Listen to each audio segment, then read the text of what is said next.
Hi అండి, నమస్తే. Welcome back to Rahit recipes. ఈరోజు వీడియోలో బీరకాయ పొట్టుతో పచ్చడిని ఎలా ప్రిపేర్ చేసుకోవాలో చూపించబోతున్నానండి. వేడి అన్నంలోకి ఈ పచ్చడిలోకి కొంచెం నెయ్యి వేసుకొని తిన్నారంటే చాలా కమ్మగా ఉంటుంది. సో లేట్ చేయకుండా సింపుల్ అండ్ టేస్టీ బీరకాయ పచ్చడిని ఎలా ప్రిపేర్ చేసుకోవాలో ప్రాసెస్ ఏంటో చూసేద్దాం. ముందైతే ఈ బీరకాయ తొక్కుని చిన్న చిన్న పీసెస్గా కట్ చేయండి. నెక్స్ట్ గ్యాస్ ఆన్ చేసి కడాయిలో 2 టేబుల్ స్పూన్స్ ఆయిల్ని వేడి చేయండి. ఆయిల్ వేడయ్యాక ఇందులోకి 1 టేబుల్ స్పూన్ జీలకర్ర, 1 టేబుల్ స్పూన్ ఆవాలు, 1 టేబుల్ స్పూన్ మినప్పప్పు, 1 టేబుల్ స్పూన్ పచ్చిశనగపప్పు, 1 టేబుల్ స్పూన్ ధనియాలను యాడ్ చేసి ఒక హాఫ్ మినిట్ వరకు ఫ్రై చేయండి.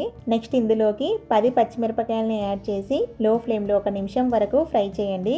నెక్స్ట్ కట్ చేసిన బీరకాయ తొక్కుని యాడ్ చేసి ఫ్లేమ్ని మీడియంలో పెట్టుకొని మధ్యలో గరిటెతో కలుపుకుంటూ ఒక 4-5 నిమిషాలు ఫ్రై చేయండి. 4-5 నిమిషాల తర్వాత ఇందులోకి 5 వెల్లుల్లి, 1 రెమ్మ కరివేపాకు, గోలీ సైజ్ అంతా చింతపండుని యాడ్ చేసి మరో 2 నిమిషాలు ఫ్రై చేయండి. మీరు ఇందులోకి నువ్వులు కూడా యాడ్ చేయొచ్చండి. ఒకవేళ మీరు నువ్వులు యాడ్ చేసుకోవాలి అనుకుంటే కరివేపాకు, చింతపండుతో పాటు 2 టేబుల్ స్పూన్స్ నువ్వులను కూడా యాడ్ చేసుకోవచ్చండి.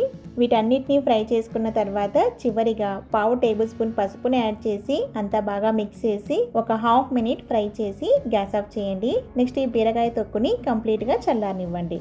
కంప్లీట్గా చల్లారాక తొక్కునంతటిని మిక్సీ జార్లోకి యాడ్ చేయండి. నెక్స్ట్ ఇందులోకి రుచికి సరిపడినంత ఉప్పుని యాడ్ చేసి అంతా బాగా గ్రైండ్ చేయండి. నెక్స్ట్ ఇలా ఒకసారి అంతా బాగా గ్రైండ్ చేశాక ఇందులోకి 1 స్మాల్ గ్లాస్ వాటర్ని యాడ్ చేసి మెత్తటి పేస్ట్లా గ్రైండ్ చేయండి.